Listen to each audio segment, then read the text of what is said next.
राजस्थान देश का सबसे ज्यादा क्षेत्रफल वाला राज्य है। यहाँ इन दिनों विधानसभा का चुनाव चल रहा है। 25 नवंबर को वोटिंग होनी है। यहाँ राजनीति बाकी राज्यों से बेहद अलग है। यहाँ सिर्फ दो ही पार्टियां मजबूत स्थिति में रही हैं, एक कांग्रेस और दूसरी बीजेपी। इस राज्य में पिछले 33 सालों में सिर्फ 3 मुख्यमंत्री बने हैं। कमाल की बात यह है कि यहाँ त्रिशंकु विधानसभा होने के बावजूद कभी भी सरकार नहीं गिरी है। यहाँ 3 बार मुख्यमंत्री बर्खास्त जरूर किए गए हैं। राजस्थान में कांग्रेस और बीजेपी के पास ही हमेशा सत्ता रही है। जनता पार्टी जब राजस्थान में सत्ता में थी तो बीजेपी भी सरकार का हिस्सा थी। यहाँ इन दोनों पार्टियों के अलावा कोई शासन में नहीं आया है। हालांकि यहाँ क्षेत्रीय दलों का समय समय पर उदय जरूर होता रहा है, लेकिन फिर ये इन दोनों पार्टियों में से किसी एक में खुद को मर्ज कर लेते हैं। साल 1993 में जब बीजेपी ने सत्ता में वापसी की तो भैरव सिंह शेखावत सीएम बने। इसके बाद से ही राजस्थान की सत्ता हर 5 साल पर बदलती है और बीजेपी या कांग्रेस में से ही कोई सीएम बनता है। तो आइए जानते हैं इस रिपोर्ट में राजस्थान की दिलचस्प सियासत के बारे में। राजस्थान में किन किन जातियों के लिए आरक्षित है सीटें। राजस्थान में विधानसभा की 200 सीटें हैं, जिनमें से 34 अनुसूचित जाति के लिए और 25 अनुसूचित जनजाति के लिए आरक्षित है। यहाँ लोकसभा की 25 सीटें हैं, जिनमें से एससी के लिए 3 और एसटी के लिए 4 सीटें आरक्षित की गई हैं। तो वहीं यहाँ राज्यसभा की 10 सीटें हैं। यहाँ विधानसभा चुनाव में अक्सर किसी न किसी पार्टी को कम या लगभग बहुमत मिल ही जाता है। साल 1962 में कांग्रेस ने 176 विधानसभा सीटों में से 88 पर जीत दर्ज की थी। 1967 की कांग्रेस विरोधी लहर के दौरान 184 सीटों में से 89 सीटें जीती थी। साल 1990 में बीपी सिंह की जनता दल और बीजेपी के बीच गठबंधन हुआ। इस दौरान राजस्थान में विधानसभा की सीटें 200 थी। इन 200 सीटों में से 85 सीटों पर बीजेपी ने जीत दर्ज की थी और 55 सीटों पर जनता दल के उम्मीदवारों की जीत हुई थी। इन दोनों पार्टियों ने मिलकर राजस्थान में सरकार बना ली। 1993 में बीजेपी ने 95 सीटें जीती और बहुमत के करीब पहुंच गई। साल 2008 और 2018 में कांग्रेस ने 200 विधानसभा सीटों में से 96 और 100 सीटें जीतकर सत्ता में वापसी की। जिस पार्टी के पास संख्या बल ज्यादा होता है उसी की बनती है सरकार। राजस्थान की सियासत में एक खास बात यह है कि जो पार्टी यहाँ संख्या बल में सबसे बड़ी होती है, भले ही उसके पास बहुमत हो या ना हो, वही सत्ता पर काबिज होती है।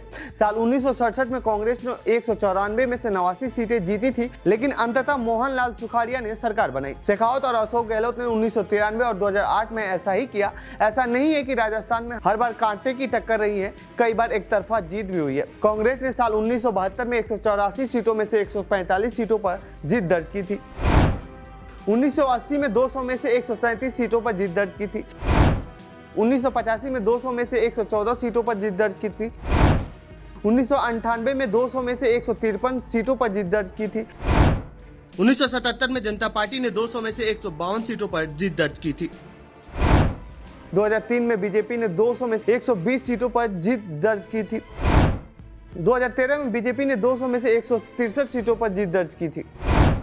राजस्थान में 3 बार हो चुके हैं सीएम बर्खास्त। राजस्थान की सरकार को केंद्र की सरकार 3 बार बर्खास्त कर चुकी है। पहली बार साल 1977 में मोरारजी देसाई की केंद्र सरकार ने की थी। केंद्र सरकार ने राजस्थान के हरिदेव जोशी की कांग्रेस सरकार को बर्खास्त कर दिया था। तो वहीं भैरव सिंह शेखावत की सरकार को 1980 में इंदिरा गांधी की सरकार ने और 1992 में पीवी नरसिम्हा राव की सरकार ने बर्खास्त किया था। राजस्थान में बीजेपी की सफर की शुरुआत 21 अक्टूबर 1951 को जब भारतीय जनसंघ की स्थापना हुई तो लाल कृष्ण आडवाणी को राजस्थान में एक आरएसएस प्रचारक के रूप में भेजा गया। आडवाणी ने अलवर से काम करना शुरू किया। इस दौरान साल 1952 में जब राजस्थान में विधानसभा का चुनाव हुआ तो जनसंघ ने 50 सीटों पर अपने उम्मीदवार उतारे थे, जिसमें से 6 सीटों पर जीत दर्ज की थी। इनमें भैरव सिंह शेखावत भी शामिल थे। साल 1977 में जनसंघ यानी बीजेपी सत्ता में आई और भैरव सिंह शेखावत राज्य के सीएम बने। बीजेपी ने पिछले 2 दशकों में खुद को राजस्थान में इतना मजबूत कर लिया है कि 2013 में 163 सीटों की सबसे बड़ी जीत दर्ज की थी, जबकि कांग्रेस साल 2013 में मात्र 21 सीटों पर सिमट कर रह गई थी। राजस्थान में तीसरे मोर्चे का उदय। राजस्थान में हमेशा 2 पार्टियों के बीच लड़ाई रही है, एक कांग्रेस और दूसरी बीजेपी। जैसा इस समय भी है, ऐसा नहीं है कि बाकी राज्यों की तरह यहाँ क्षेत्रीय दलों का उदय नहीं हुआ है। यहाँ भी समय समय पर राज्य में क्षेत्रीय दल बने हैं और बड़े प्रभावशाली नेता भी उभरे हैं, लेकिन समय के साथ ये नेता और या क्षेत्रीय दल या तो कांग्रेस का दामन थाम लिया फिर या बीजेपी के साथ चले गए। ऐसा क्षेत्रीय दलों के साथ भी हुआ। सी राजगोपालचारी ने स्वतंत्र पार्टी का गठन किया था। साल 1962 के विधानसभा चुनाव में 176 विधानसभा सीटों में से 36 विधानसभा विधानसभा सीटों पर जीत दर्ज की थी। साल 1967 में 184 में से 48 सीटों पर इस पार्टी ने जीत दर्ज की थी, लेकिन धीरे धीरे ये पार्टी भी खत्म हो गई। 90 के दशक तक जनता दल में कल्याण सिंह कालवी, देवी सिंह भाटी और राजेंद्र सिंह राठौर जैसे कई बड़े क्षेत्रीय नेता थे, लेकिन इन नेताओं ने भी समय के साथ बीजेपी और कांग्रेस को ज्वाइन कर लिया। साल 2018 में बहुजन समाज पार्टी ने 6 सीटों पर जीत दर्ज की थी, लेकिन ये विधायक भी बाद में कांग्रेस ज्वाइन कर लिए। राजस्थान के सबसे पावरफुल सीएम कौन कौन रहे हैं?